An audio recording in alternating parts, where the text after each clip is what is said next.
my dear Watson was, unwittingly, very close to the truth. I believe it is, indeed, the Tower of London where Lupin will go tonight. Let's go see.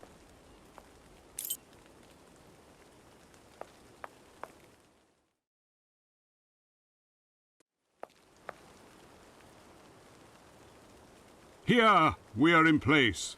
Inspector, have you checked the plan? Affirmative, Prime Minister. Half of Scotland Yard is in the building. The other half is spread out over the vicinity with mobile patrols. No one can pass unseen. Perfect, gentlemen. There's nothing else to do but wait. This will be our revenge. The merit belongs to you, dear Doctor. You will have the honour of bringing the news of our triumph to Her Majesty. Thank you. But we cannot forget Holmes, who... By the by, where is he? He preferred to remain at Baker Street. I think he is somewhat vexed that I was able to resolve the affair without him. We wouldn't be mollycoddling Holmes. Too bad for him. He'll learn of Lupin's capture through the papers. If I'm mistaken, I'll be the only one to know. However, if I am correct, Lupin has very little lead on me, and will remain unaware of my presence here.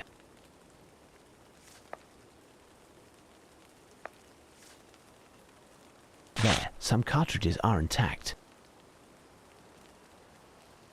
The name Schick is inscribed on his uniform, and to judge by his glossy moustache, he takes good care of himself.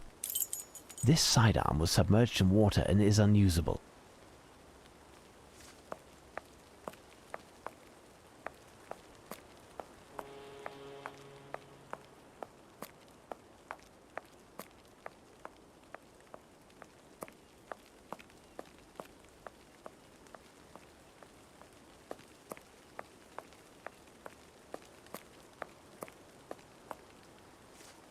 Closed.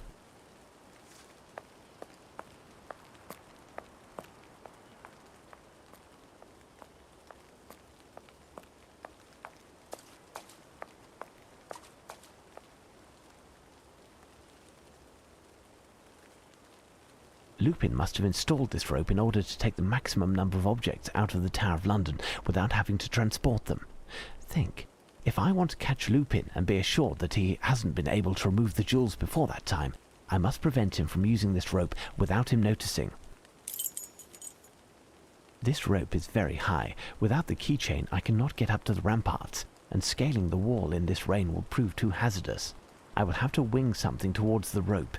Something that can cut it or burn it, perhaps.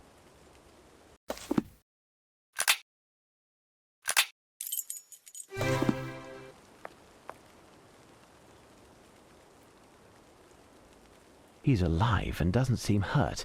This man was certainly put to sleep by a strong sedative. There is no longer any doubt. Lupin is here, and there's no question what he has come to steal. What is his plan? I must find Chief Warder Smith and inform him as soon as possible.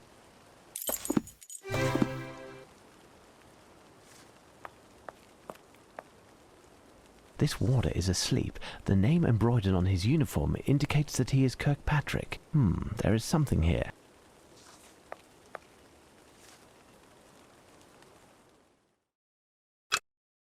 There seems to be a little bit of green paint on the right hand.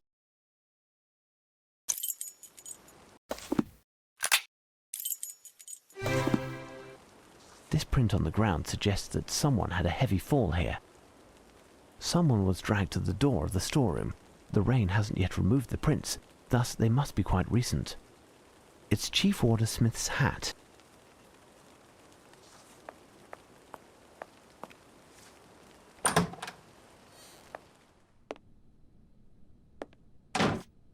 Open.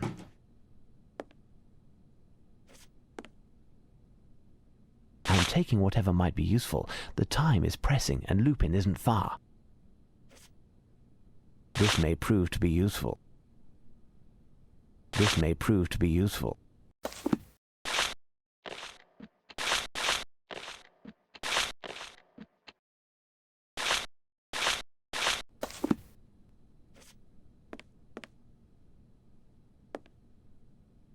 This may prove to be useful.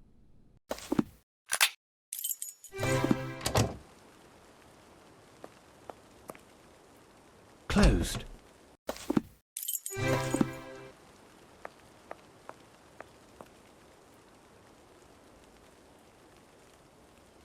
How are you, Warder? Hickman.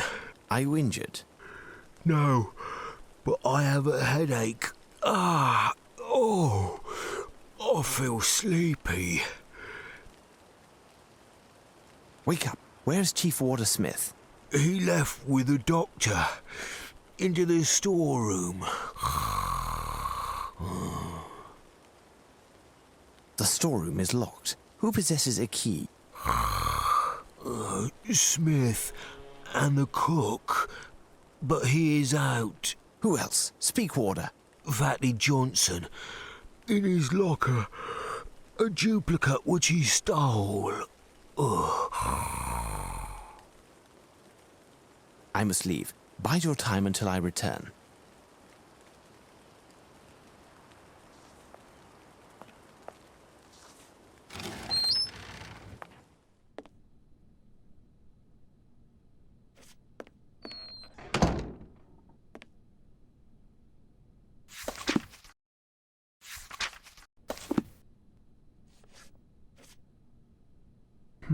Two hot air balloons in solidarity. The inertia of such a ship necessitates particularly precise and stable flight conditions. Certainly a gift for a child. Roller skates. This uniform seems to be made for a child. This man must be of a small stature. This lamp has a funny shape. I am taking it. I found it. I will make 2 hot air balloons. I must burn the rope that Lupin strung between the jewel house and the exterior. Otherwise he will escape that way. Quickly, time is pressing.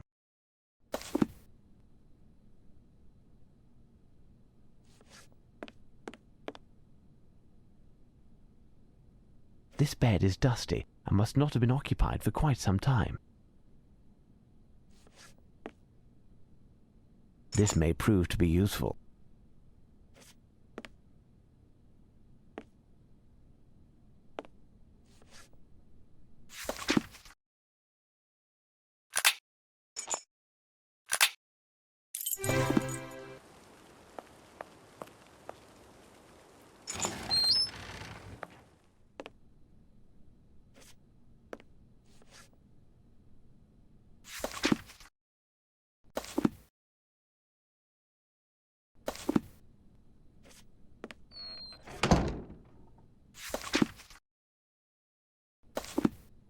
This door is solid, the lock is rather ancient, and each locker has a different lock.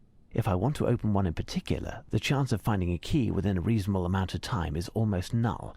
I will have to use force. Blow up the lock, perhaps?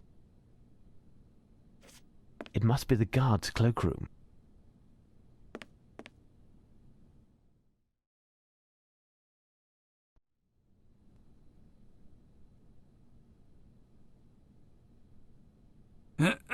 Ahem. Well, Lupin is certainly making us wait. It's already been 4 hours that... Enough, Lestrade, enough. I know how to count. Listen. Shh. What? I hear a noise. Like a motor. A small motor. Well, you have a good ear, because I don't hear anything with this cursed tick-tock. Shh. Keep quiet. There is a strange noise, I tell you. It's true. It's behind the door. Quick, Lestrade, it's him. It's Lupin. What can he be up to? Watch out! I'm going to open the door. I'll see... So, Inspector? What are you doing? Wake up, you lot of bunglers! It was nothing, just the snores of the men on duty. Bravo, Lestrade! You keep your men in line. You ought to congratulate Dr. Watson. A bit more, and it would have been the longest police hideout of all time. Calm, gentlemen. Calm. Lupin won't be long now.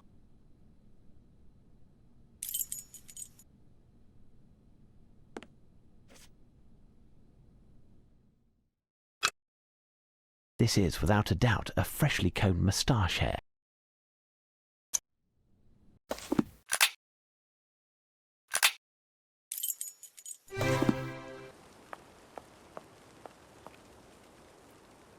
Which is Johnson's locker?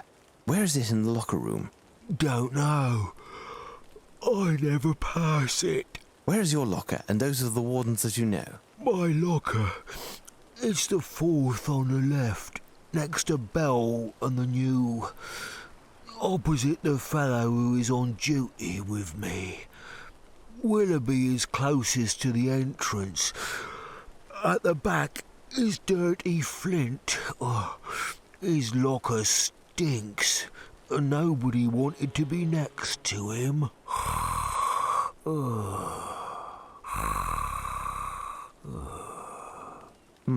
I believe that's it. The sleeping pill has produced its effect. He's in a deep sleep, and I won't be able to get anything else from him.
Elementary.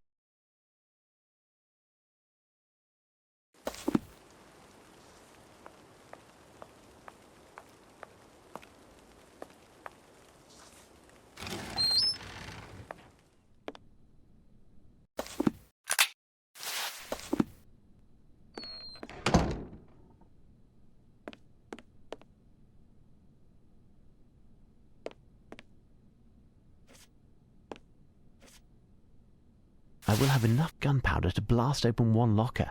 I must be sure of which one.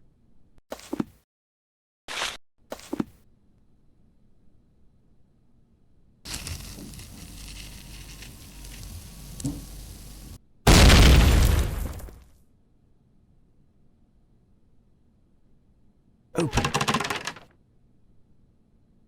This must be the key to the storeroom. This haggis is fresh and supple. Perhaps it is meant for the cook in order to prepare a special dish.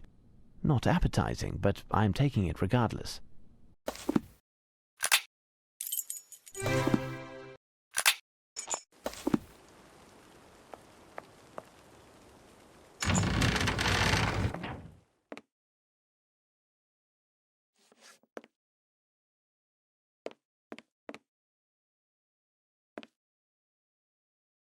Smith looks to be unconscious. Is there a chance of waking him up?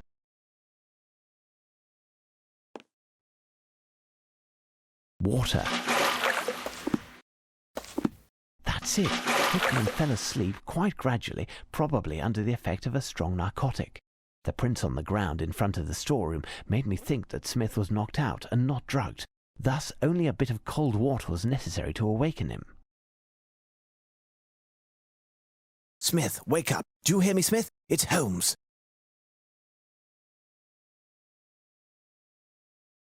My head. What's going on?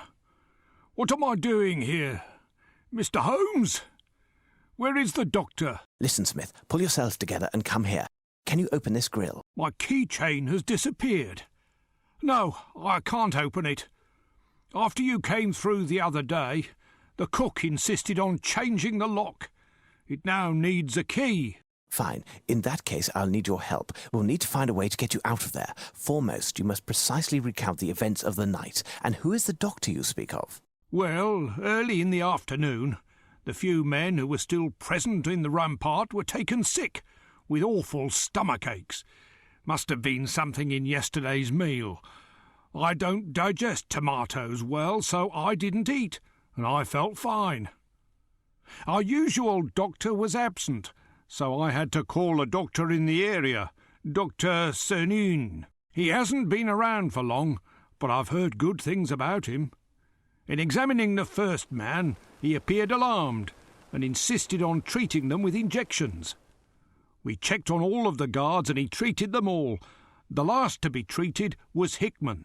The doctor was vexed, as he didn't have enough medication to administer a full dose, but he assured me it would be enough. Afterwards, he asked if we had seen all of the men in the garrison, which was affirmative. He asked me to accompany him to the postern, and I had hardly turned when I felt a sharp pain at the base of my head. I don't remember anything else.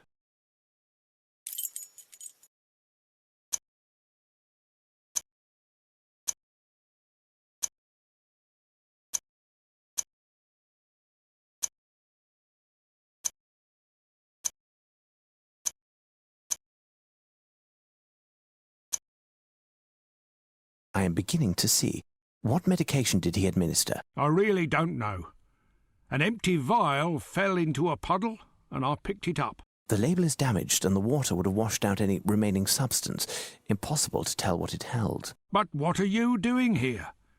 Can you explain what's going on? I assume that the guards who are watching the crown jewels were also attended to. Yes, and the only key leading to that room is on my chain. I must help you out of here. Is there another key to this grill? The cook has one, but he's out. However, I think I had a spare key to the guardroom maid, and it wasn't on my chain. You might just find something there that will get me out of here, or capture the person responsible for all of this.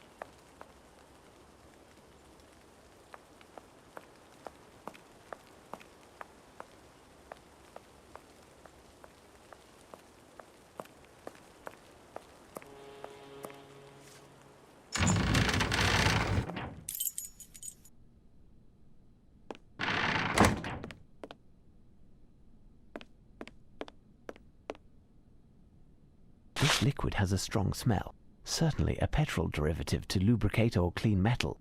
There isn't much left, just enough to moisten a rag. This dish is empty, but might work.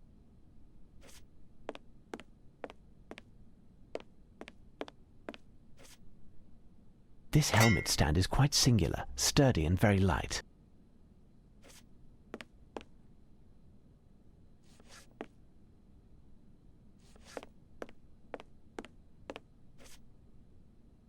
Small, dry pieces of wood.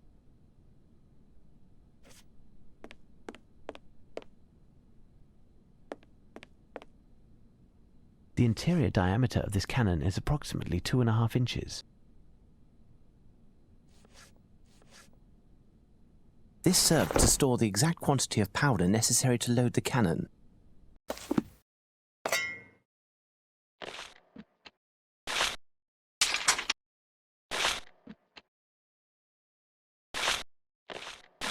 Now I must find some fuel for my hot air balloons.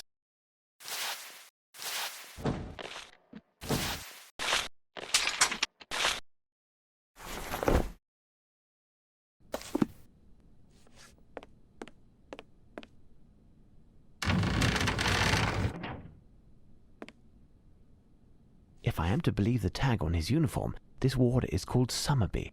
Apparently he was also taken care of by the doctor, Dr. Lupin.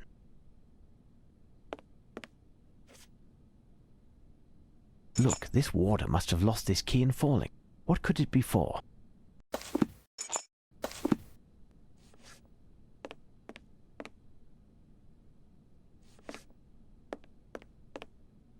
It's the door of the Queen's jewel house, and it is quite solid. Was that the sound of a saw from behind the door? Lupin could be finished in his work any moment. I must make haste.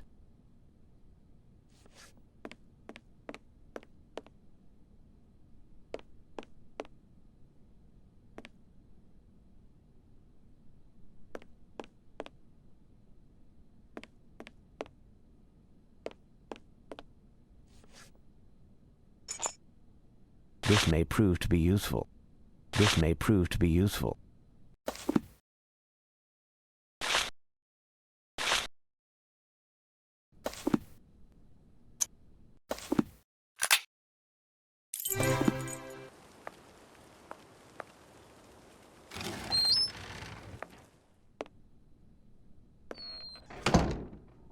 This may prove to be useful.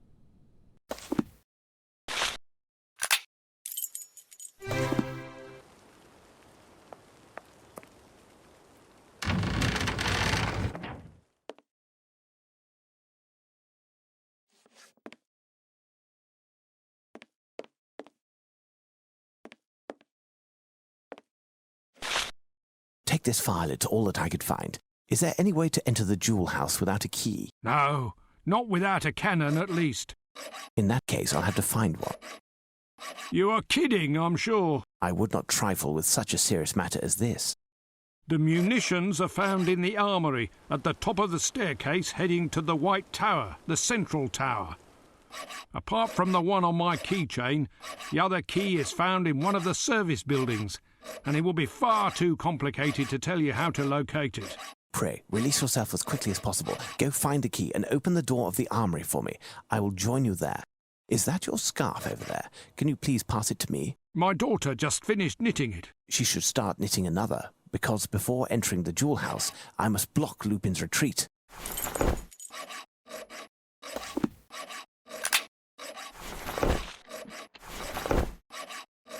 I must release my hot air balloons in precise order.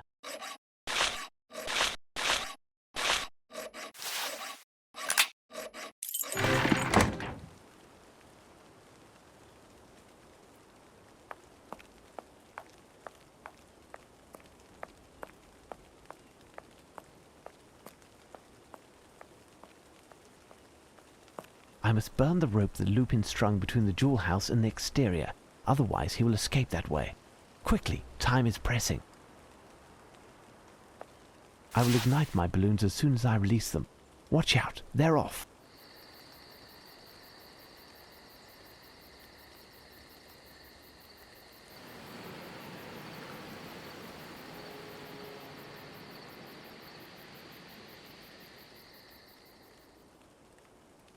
The rope must have been somewhat damaged to no longer be able to support a heavy load. Let's see if Smith has been able to get out and find the key to the arsenal.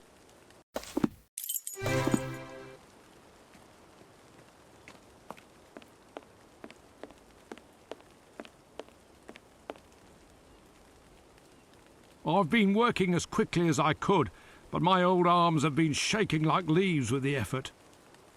While I am taking care of the robber, you will need to get to the base of Big Ben in order to find one of the officers thereabouts, because I don't think you'll find another in the whole of London. But what are they doing there?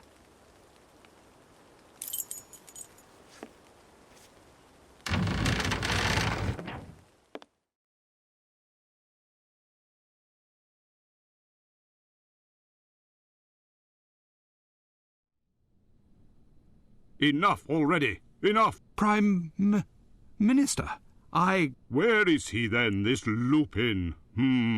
Does he think I have nothing better to do? I've just done my round. You wouldn't believe, but there's a mob of journalists down there. Well, that takes the biscuit. It's not surprising. Half the force has been kicking their heels in front of Big Ben for the past 8 hours. It couldn't go unnoticed forever. journalists, a mob, yes, but of course. What now, Doctor? Inspector, check the identities of the journalists. Lupin has previously disguised as a journalist, and I am sure it was he who alerted them in order to create a diversion and slip in. Well played, Doctor. I'm on it. At last, some action. Lupin has previously disguised himself as a journalist, did you say? When was this, then, Doctor? Well,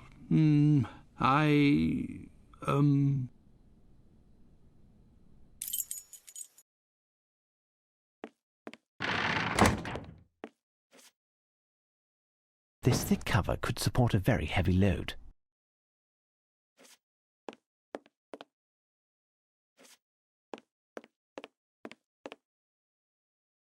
This may prove to be useful. Curious, one of these glasses, which resembles those in a chemist's laboratory, reads 2.8 ounces. The other gradings have been erased.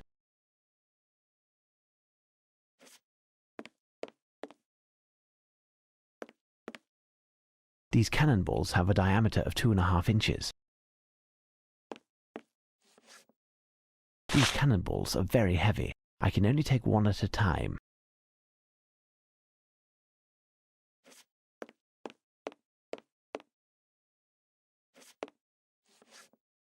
A small barrel of powder.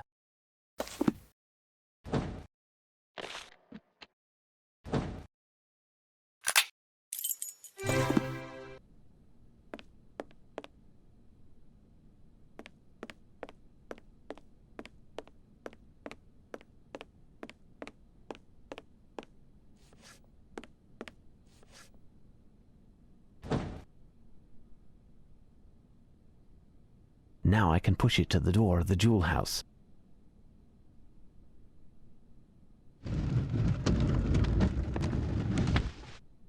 The stairs are preventing me from getting past. How can I mount them with my artillery?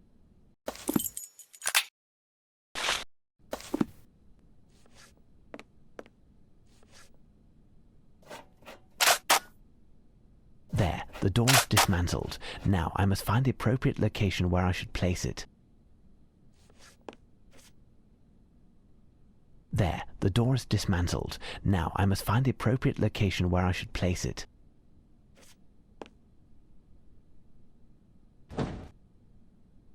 Elementary.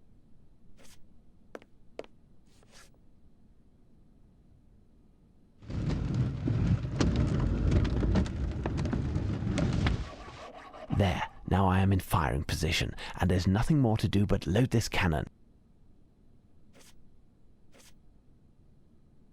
I must decant the proper amount of powder into this receptacle and pour it into the cannon.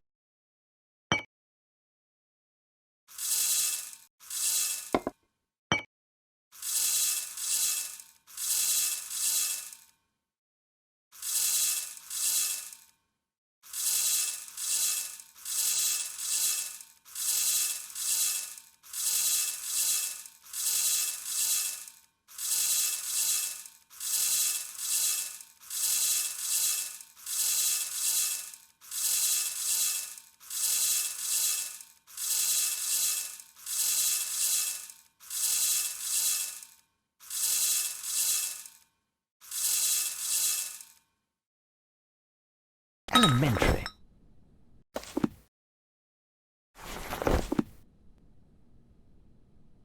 Elementary.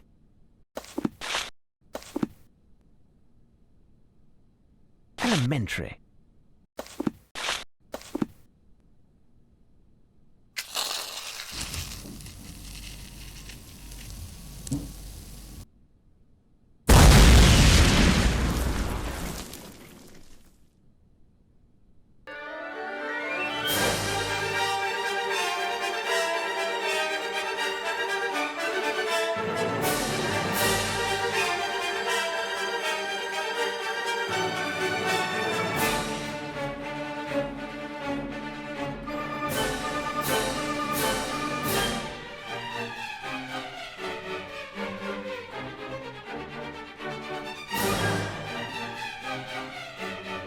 If I were you, Lupin, I wouldn't take that path. As you can surmise by the plumes of smoke emanating from the rope originating from this window, it's, let's say, suffered by my hand, and there's no chance that it'll support your weight nor the items that I imagine you to be carrying. You impress me, Mr. Holmes. You see, I concocted this plan with such thoroughness and, I'm sure you'll agree, a fair amount of genius, such that I was saddened that none would see it as I brought it to fruition. And yet, there you were from the first. a bit too close for comfort, wasn't it? And if you are here, it's because you must have searched, and most certainly found all of the parts of the puzzle, down to the smallest detail. And I can't but congratulate you on your performance. I am a gentleman, Mr. Holmes, and even if I didn't always show good sportsmanship during this adventure, my sense of honor obliges me to acknowledge your victory tonight. As someone who never knew defeat before meeting you, I would like to express my admiration and how honored I am that you not only played this game with me, but won also. You should, Monsieur Lupin, understand that I share your admiration and know that if you're giving me the honor of the victory tonight, it was yours the last 4 times. Your intelligence has no equal apart from your sense of chivalry, Mr. Holmes.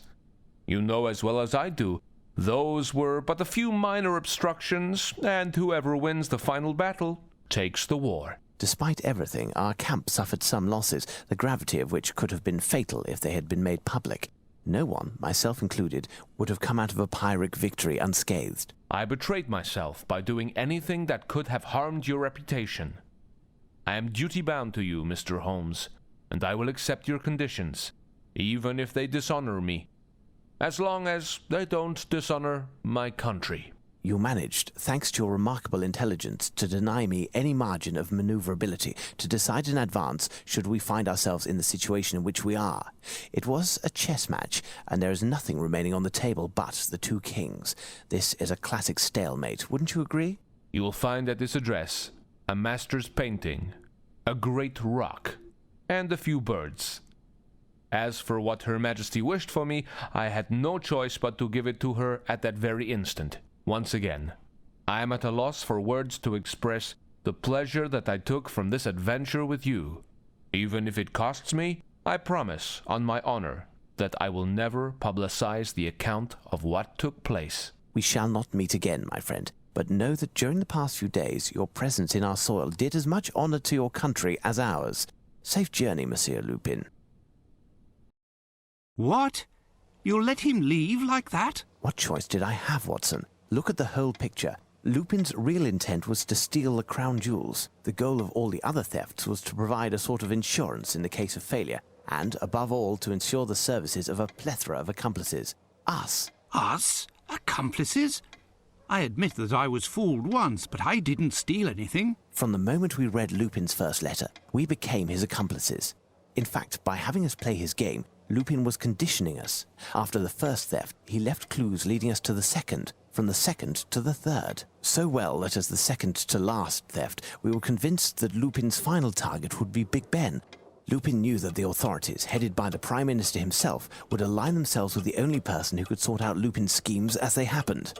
Myself. Therefore, in controlling me, he was controlling all of London's police force, and he nearly succeeded. Then why not simply steal the jewels to begin with? Why this whole masquerade? I've just explained it, Watson. In order to steal the crown jewels, Lupin had to accomplish certain preliminaries. In the first place, he had to be assured that the garrison would be only minimally guarded on the night of the theft. Therefore, he started using a disguise, of course, by getting rid of the garrison's usual doctor, by giving him a free trip to the continent. He also befriended the cook under another identity, while the cook was out on the town. Thus, he was able to suggest a specific recipe for a specific date, the eve of the jewel theft. Then he went to nab the ravens. The effects of this theft permitted him to first create an inauspicious event that forced a reduction in the size of the garrison so that the news wouldn't spread. Second, to have access to the storeroom in order to poison the tomatoes that were going to be used in the recipe that he gave to the cook. Third, to pose as Paul Cernine, that doctor who would be called in the case of emergency. Fourth, given that a theft had already taken place at the Tower of London, we would have had to have bats in the belfry to think that there would be another. Lupin also needed to get the police out of the area, which happened as I already explained. I understand, but what of the other thefts? A part of the process of conditioning, they caused us to put little weight on the theft in the Tower of London. If that had been the only prelude, we would have taken more time to ponder the clues and find Lupin's true intentions. Yet this time he didn't leave it up to us. And so, like I told you, these thefts were his insurance. Lupin had beaten us 4 times on the battlefield of English honor, such as he had suggested to us in his letter. Our pride in not bringing our defeats public was our sin, and it made us prisoners of his game. If he had proven beaten, he could have profited from the restitution of the objects, the price of his silence regarding our failures and the true value of our police. A discreet release was a small price to pay with regards to an affront of international scope. Do not forget that the Queen herself is implicated. Indeed. It is, moreover, a matter of conscience for me. When I write this adventure, I do not think I... But there's no question, Watson. You cannot write about it. You promised before God that you wouldn't. But, Holmes... Your word is your bond. In any case, you wouldn't want to relate the ignoble theft that you committed, that of my Order of the Legion of Honor. Holmes, you know that. It's in the past, Watson. It's in the past. Incidentally, a young woman came by to return it a few moments ago. She wanted to deliver it to you directly. She seemed to know you well. A young woman who can be found at the Golden Lion, am I right? She doesn't seem like your usual client, unless, of course, you were the client in this case. What do you say, Watson?